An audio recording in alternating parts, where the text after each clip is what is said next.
Adam Schefter went on a podcast, an ESPN podcast called Unsportsmanlike, and he dropped a couple of nuggets of information off the cuff.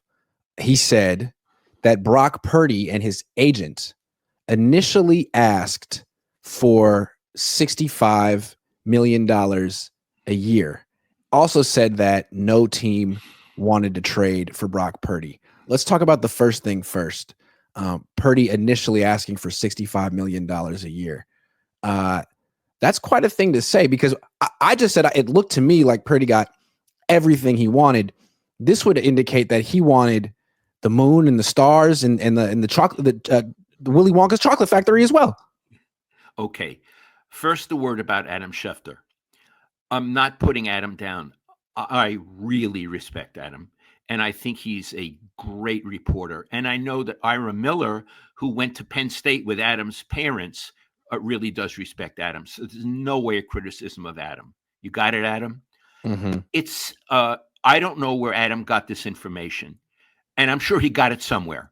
Mm-hmm. He's not a person who would make things up. He really believes what he said, or he's reporting it. I can't imagine that the Purdy group asked for $65 million. Iggy, go slow with me here. If he were to get $65 million, that would make him the highest paid quarterback in the league? By $5 million a year. The current highest paid quarterback in the league is Dak at $60 million a year. Okay. Would it also make him, Purdy, the highest paid player in the league? Yes. Okay.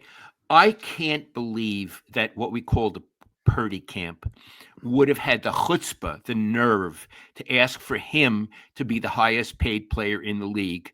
I don't think even they could have justified that. So I am skeptical of that report. It doesn't seem realistic to me. I'm skeptical of it as well. So I did a little bit of digging. And as the people of this show know, I have a source on this particular topic whom I've never met. And I talked about it 2 weeks ago. I said the source told me that the deal was essentially done and agreed upon, and it was the Tua deal, $53 million a year.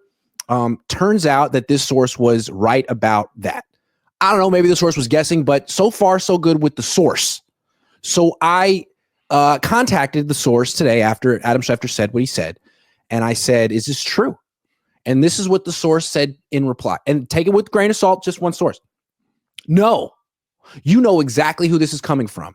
If you had to save face, what two things would you lie about? One, you almost traded Purdy to the Titans in March. And two, you gave Purdy exactly what he wanted. The only two things that leaked are the two things that make you look bad. And then he said, just letting you know, I am 100% positive no number in the 60s ever came up. So there you go. That's the source. Oh, okay, Iggy, I want to decipher what he said, but before, there's a preamble. This is not what Grant and I are alleging. Yes. There is really, literally an anonymous source who seems to be plugged in, but we can't guarantee his credibility. So Correct. all this is a talking point. Yes. Iggy, what did he mean? Because some of his language, I got a little muddled on. Could you paraphrase it in your own words, what he was asserting? Prize Picks will give you $50 when you play your first $5 lineup. Win or lose, you'll get $50 for playing. Use promo code Cohn, C-O-H-N, and download the app now. Well, I guess what he's saying is this news came out, and the two takeaways were Brock Purdy got everything he wanted in terms of money, and wow, he got a no-trade clause as well. The Niners really lost. And then today, Schefter comes out and says, actually, Purdy asked for a lot more than what he got, so he didn't get what he wanted. He had to compromise big time. And two, yeah, he got a no-trade clause, but no one wants him anyway. The rest of the league sees him as a great fit and a great quarterback for the 49ers. Okay, and who benefits by it is the 49ers. They get to control the narrative before they even announce the signing to show that actually we bargained them down, and sure, we gave him a no trade, but we had nothing to lose because no one wants to trade for him anyway. This is what this anonymous source to you is alleging. So all we're saying is it's interesting to think about. Iggy, does it sound remotely plausible.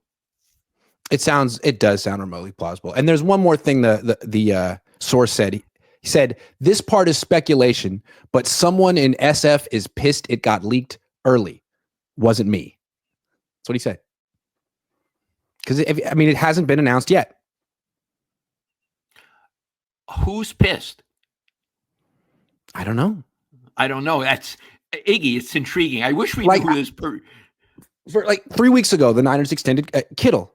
The news came out on the same day that their announcement came out. They had a quote from John Lynch. It was all coordinated. They seemed to be in lockstep. It's been 5 days. And Iggy also, now they've announced Warner.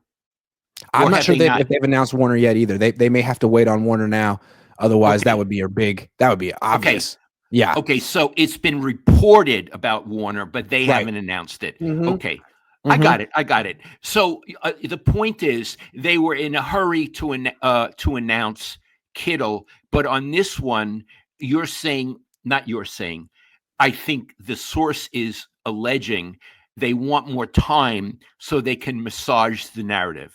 Yeah, I think reading between the lines, it seems like maybe the initial report was leaked by not the 49ers. And the initial report made Brock and his agent look good. They got everything they wanted. And before actually making this official, now you're getting leaks and reports from other people who aren't making Brock and his agent look good, and they're making the Niners look good. Actually, the number's a little bit less than you think, and Brock didn't have as much leverage as you think, and he actually asked for a lot more. So to me, it almost feels like narrative wars, trying to spin the narrative and make, one side look better than the other. I'm not taking a side here, but yeah, I think that's what Adam Schefter maybe got caught up in.